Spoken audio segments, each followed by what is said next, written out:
that if nothing changes, if we don't start to seriously fight for our continent, this time will then go down in history as the period in which the invader was actively invited in by a corrupt elite.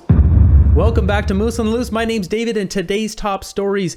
We've got gas prices hitting all-time highs. We've got Canadians suffering and struggling through this. A few stories from them. We've got David Eby backpedaling, flip-flopping on his policies. We've got Palestine protesters taking over. We've got a passionate speech from a woman in Hungary. Let's jump into this. First up, we got this one from Wall Street Silver. This woman is talking about going home. She moved here, immigrated here, and it's time to go home because things are terrible in Canada. The main reason why we're leaving Canada after living here for 6 years is mainly because it's not worth it anymore for us to be away from our family because of the high cost of living and everything else around. When we moved here, it was extremely painful for our parents. I know it was, even though they were excited for us and were very supportive, but they knew it's all going to be worth it because based on our qualifications and our brains, we could do more with what we have somewhere in a first world country that is so much more advanced. And for them to see right now how Canada is struggling and seeing on TV how Canadians born and raised here are crying and not really knowing how to cope with the expenses and with the prices and everything, and the fact that I have been waiting for a doctor's appointment for 9 months, and the fact that we cannot leave our noisy downtown apartment because the rent has gone up astronomically, kind of made us all wonder, why are we here now, and why don't we try to live the best years of our lives somewhere where at least you can be closer to your family. This is all too common. You hear this, so many people leaving. People who have the option to leave can leave. They will go other places because Canada sucks right now. Justin Trudeau has ruined this country. Speaking of ruining our country, a little combination of corporate greed and Justin Trudeau's carbon tax. We've got 220 here in Surrey. Personally, where I'm at, just down the street, 2099. Those are the top of the top summer August prices, 2099, not like April prices. This is gross. That said, people are hurting, including this woman. I am literally begging for people to realize that we need help. Like, we really need help. We need to save our generations. We need to save our kids.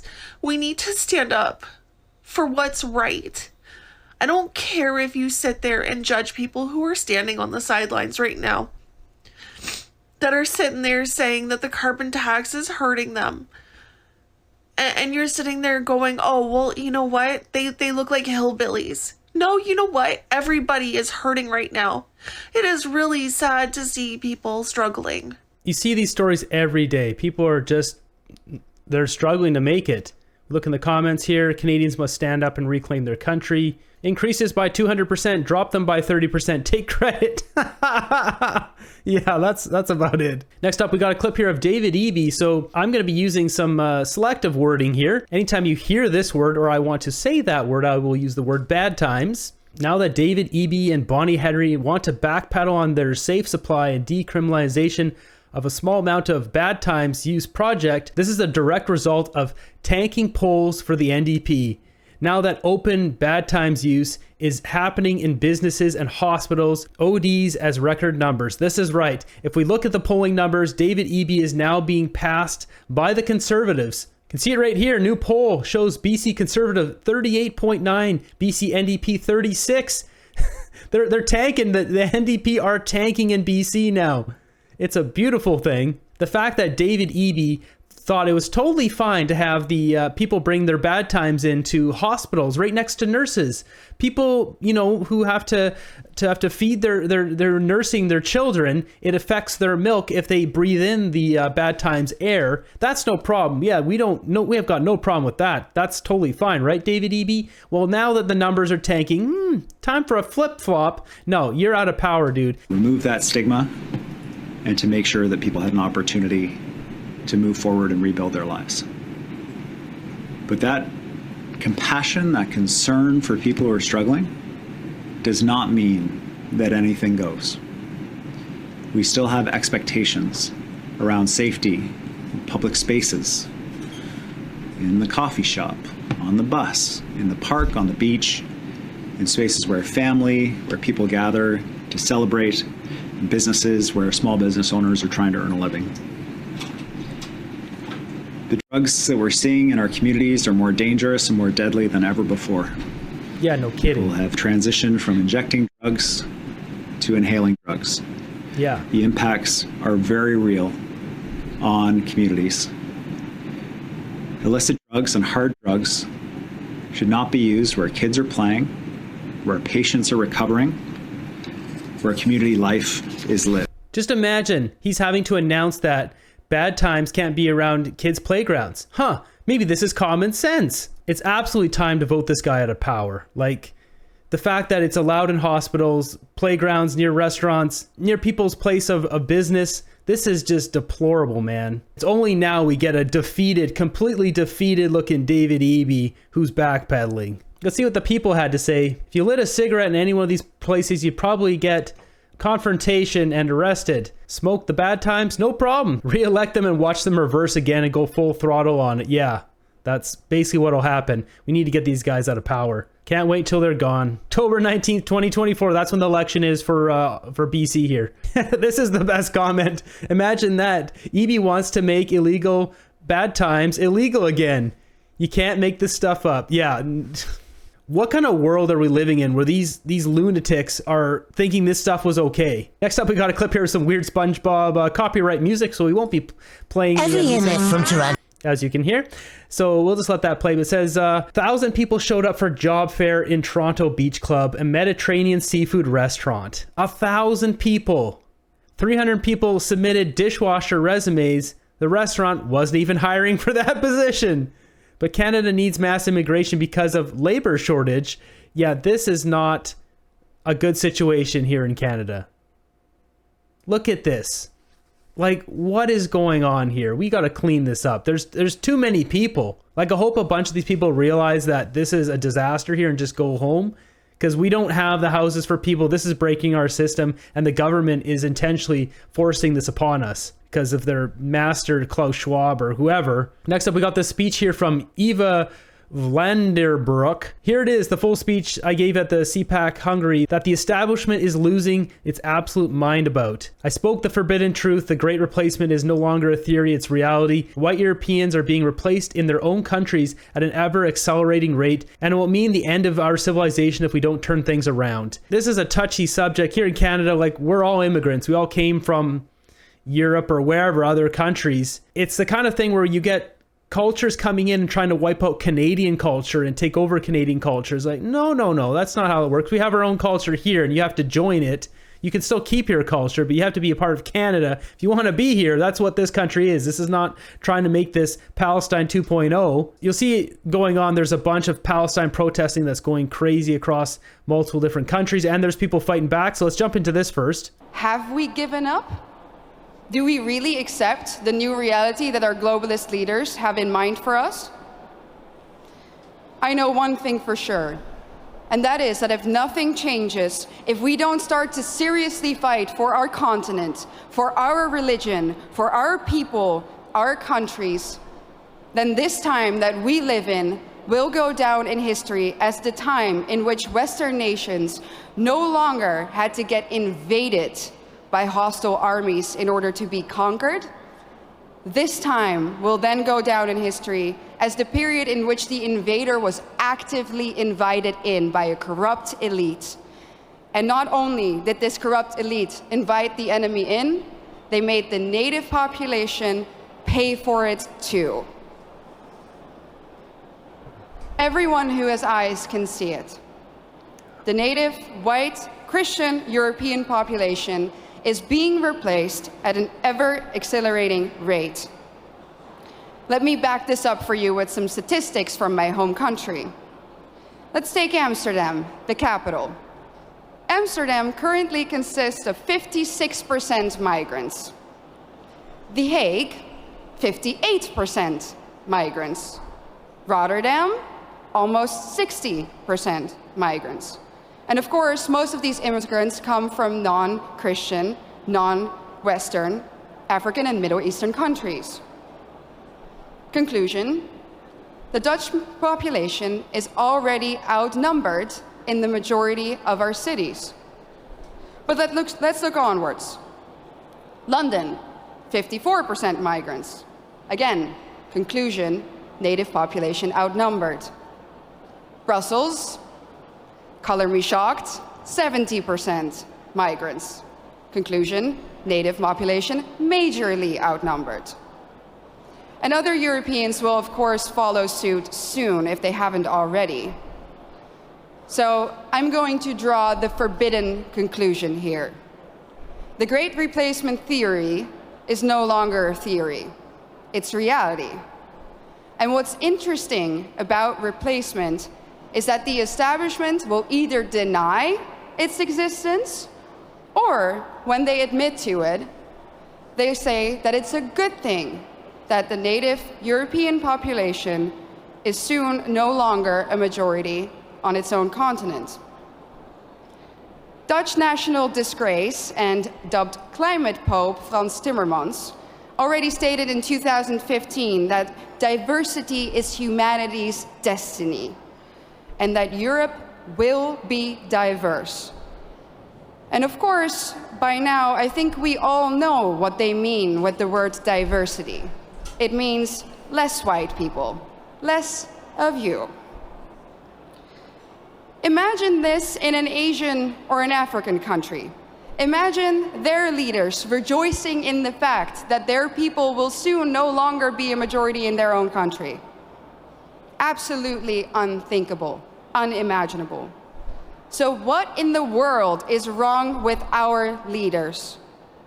Yeah, the scary thing about this is if you get too many people from one nation, then they can essentially push the country in a way that's not benefiting the people who are the native people born to that country. That's the problem here. Canada is a little bit different than what they've got going on in Europe there, but we're still dealing with the same problems here. Like the fact that we've had so much immigration come in recently, it's forced so many Canadians to not have children, and then that's thus hurting our native-born child rates. This is a story that I have for myself here. I'm 40 years old. I'm not going to have a kid now. It's just too expensive. Justin Trudeau, what he's done, he's essentially just, in my case, he's robbed me of my ability to be able to have a child and pay for a child. And there's numerous people, even a bunch of people I grew up with. I only know one person from my childhood group of friends that has kids. Everyone else is opted out because it's too expensive. Something to think about too with this is we're at an age where you couldn't move around very easily back in the day. 100 years ago, we wouldn't have airplanes flying around. People could easily just jump over to whatever country they want. So this is a new problem for today where fairly cheaply you can just jump on a plane and go over to Zimbabwe or Madagascar, wherever you want. Essentially, it's easy to move around. What's not easy is to get into another country unless that country allows you to go in. And we've got leaders all run by the WF, it seems, that want to push this mass immigration and wipe out many cultures' history in one fell swoop. That's what it looks like. They just want to wipe out Canadian culture, England, France, Ireland, Germany, you name it. It just seems like they want to wipe it all out and replace it with a couple of these countries that have very large populations that are immigrating to these places. And I don't know, it's a tough one because Canada has so many great immigrants. Over the years, we've brought in so many skilled immigrants. The system has worked very well, but then it kind of got to a point where there was backdoor ways to get into the country, buying businesses and then appointing yourself as the head of the business, and then or doing donations of large values to get in. You got all these really rich immigrants coming in that are not really, they're buying businesses, but maybe they're not really contributing to society as we were hoping, as like the skilled workers that we brought in that were not the super wealthy, but they were of high value to our country. But now Justin Trudeau's opened the door to anyone and everyone. Just come on in. Yeah, all the car thieves, come on in, guys. We don't care. Just make a mess around here. That's the Trudeau liberal policy around here. Just try your best to destroy Canada. We're not going to do anything about it. And another problem we're seeing here is this. With the Palestine protesters' double standard, they're allowed to call for the genocide of another people in our country. You're not allowed to do that. That's against the law. These smoke grenades are against the law if you don't have a permit to use them in public. You can only use them on private property. I can bet you a cat's meow that they don't have a permit to use that thing. The city did not issue them that permit. I would love to see it.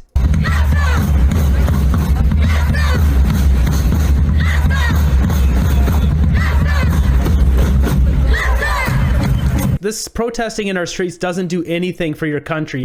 We got a video here. There's a huge protest going on at McGill University.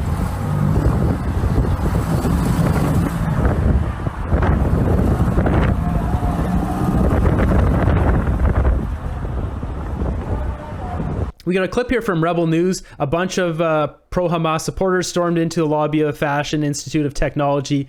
This is just turning into chaos everywhere. Mr. Levant here for Rebel News. I'm actually at the Fashion Institute of Technology in Manhattan, where, I don't know, I guess in the last hour or so, a group of pro-Hamas supporters stormed into the lobby of the Fashion Institute of Technology and have set up an echo camp of what's at Columbia.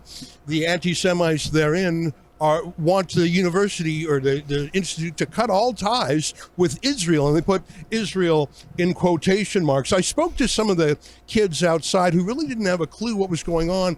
They didn't know much about Gaza or Israel. I asked them what they had to say about the Uyghur genocide. Those are the Muslims in Western China who were literally put in concentration camps. They don't know any of that. They prefer to chant. But there are organizers. We know in Canada that, for example, Iran has 700 agents in Canada actively pumping up an anti-Semitic protest. Let's see what the fuss is about around here.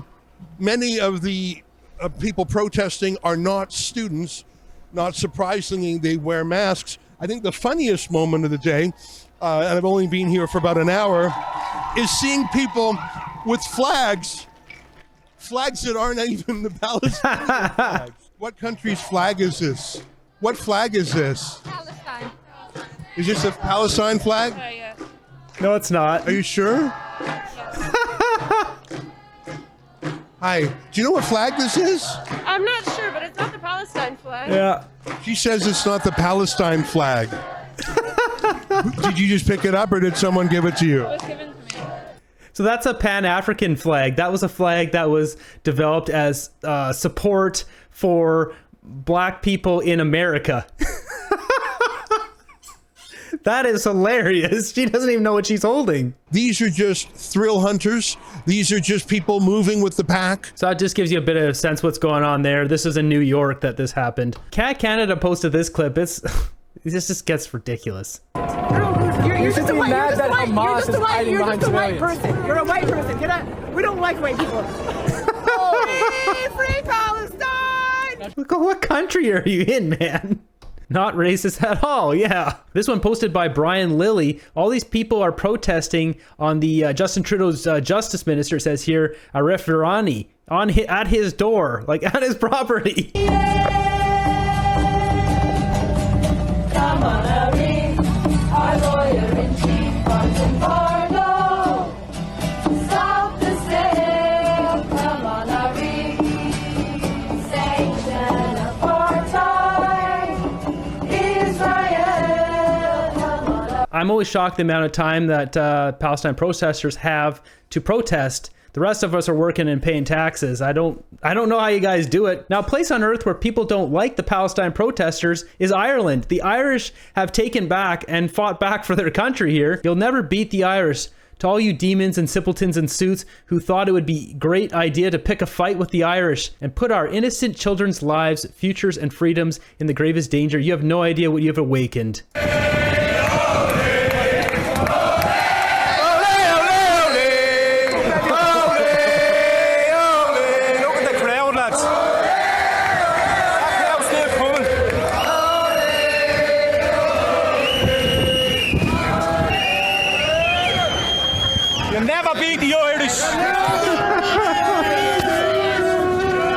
It's nice to see some people fighting for their country. So next up on my group here, we're going to look at some memes. Yeah, know your parasites. Deer tick, wood tick, Lone Star tick. Yeah, we got Justin Trudeau. Yeah, he's the ultimate parasite. This really needs to say bloodsucker. Trudeau proudly shows us how all calculations will balance out. Yeah. Housing market in 2024. Yeah, don't even give the Liberals an idea on that one. Jeez. Look at this. this Justin Trudeau 1,000 faces and it's not a single clue master of disguise. He's got so many. The Bollywood one, like, what's good? That's Superman. This is just so bad. Of course, it's got the blackface at the topping it off here. This whiteboard is racist. Portrait of my dad. Pierre Poilievre, bring it home. Look at this Canadian heritage moments. No racism, please. Look at this. This is gonna turn into another big meme. These Canadian heritage minutes. This is why I took the internet away. Yeah, that is why you took the internet away. Non-disclosure agreement. Save the planet. No straws. Cardboard drinky box. Taxes. Carbon tax. Bankrupt Canada. Strip freedom. Blame Harper. Yeah, that's about it. Well, that's where we're going to end today's episode. Thanks for stopping by. Let me know in the comments down below what you guys are feeling with all of this Palestine protesters, what she was saying in that one speech about pushing out a culture. Essentially, she's talking about Europe, but it's happening here in Canada. But Canada doesn't have quite as strong roots as Europeans do because they've had their nations there for so long. It's a bit of a different thing going on there, but we still have it here. It's like Canadians are not treated the same as the Palestinian protesters. There's double standards here. And Canadians are always just treated less. And it's very evident with the Trudeau Liberals. So let me know what you guys think about all this down below. Thanks for stopping by and watching the video. Be sure to thumbs up, subscribe. I'll keep bringing you guys the truth. We'll keep fighting for freedom. I'll see you guys in the next one.